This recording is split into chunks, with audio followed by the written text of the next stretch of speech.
you're doing with the customary system or the metric system. What else do you know? You know the TI. Because it's given exactly right there, right? 234 and a half. Now, it doesn't say TI. It says inferred absolute temperature.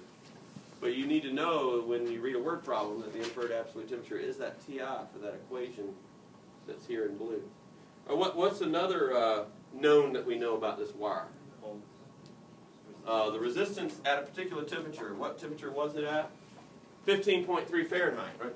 So R 15.3 degrees Fahrenheit, which is cold, or colder than 20, is also 15.3 ohms. Or what else do you know? What? Yeah, you know it's 28 gauge wire. So it's American wire gauge 28. Now from that you could derive a few things. You could say, oh, I can look on a chart and figure out what the diameter of this is.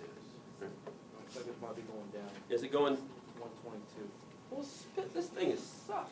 And this went to sleep, like I told you. Don't go to sleep. Turn it off and back on. All right, so I got to crank you up a little more. I want it to be a little.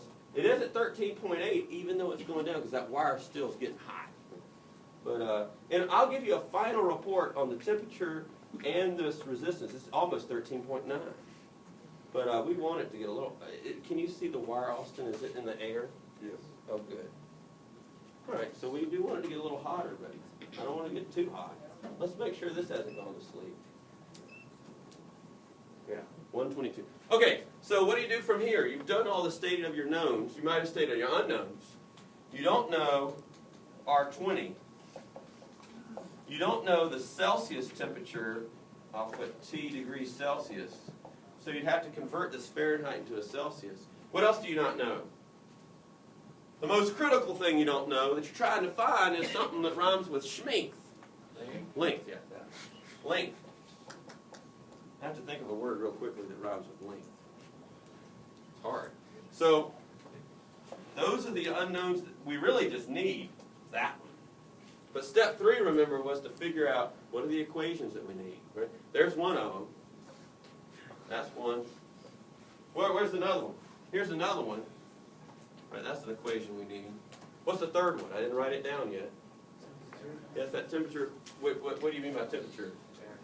Yeah, you mean this thing, F minus 32 times 5 ninths, C equals. So you need these 3 equations. And the easiest way I do it, because I don't want to algebraically make a mistake, is to use a calculator.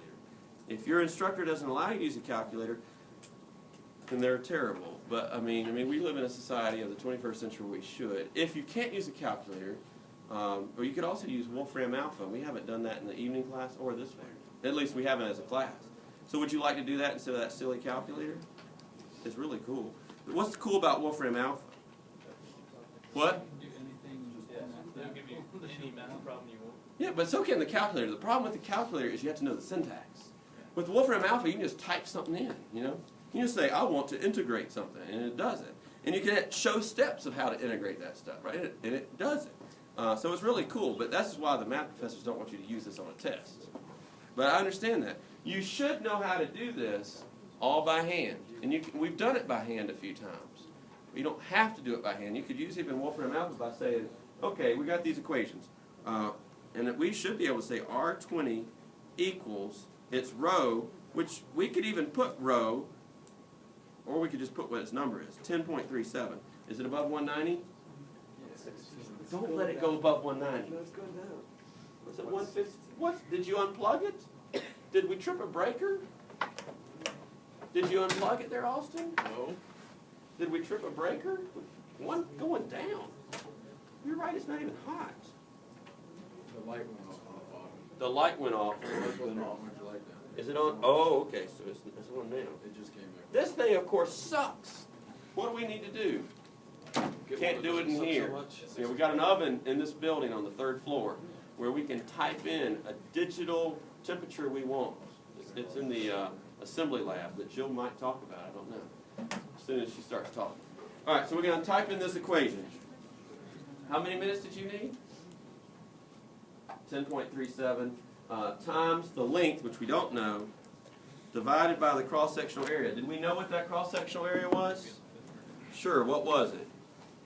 160, right? So wherever my Where did my Wolfram at? 160. Right? And I don't even think you have to put and. Just put a space. Right? So, and then after you do that, you put in another equation. Put the TI equation in there. Be careful with that one. Is that an O or a 0? It looks like an O, but it's a 0. The TI was 234.5 plus a temperature. Well, we don't know one of the temperatures, so just call it T, divided by its resistance, which was 15.3. And that all equaled 234.5 plus 20, right, divided by some resistance we don't know, but we called it R20.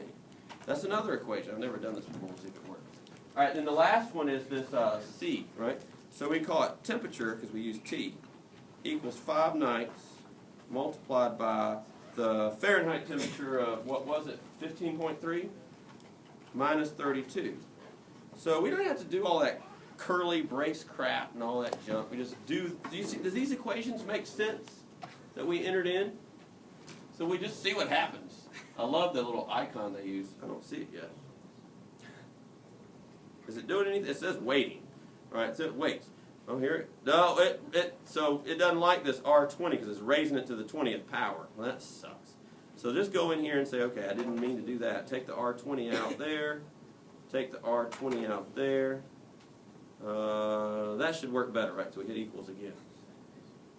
Oh, there's the icon. I don't know what it's doing. All right, so check these equations. Oh, it thinks I'm multiplying them. All right, hold on. Where's my cursor? Put a comma in between. I don't want a comma, but I will. I mean, I'll put commas. But the cool thing is you don't have to put curly braces, I guess. You do have to put these commas in. So we keep playing with it. And this is where you think you're having fun. All right. Yeah. And it gets the right answer. 266.8 feet, because it's 266.75. And if you look at the when you did the question, did you do the question? Spit, where's the question? Here he is. This is just previewing it. If I answer it as 67, save it and finish, it says you suck. That's wrong. Yeah, 266.8.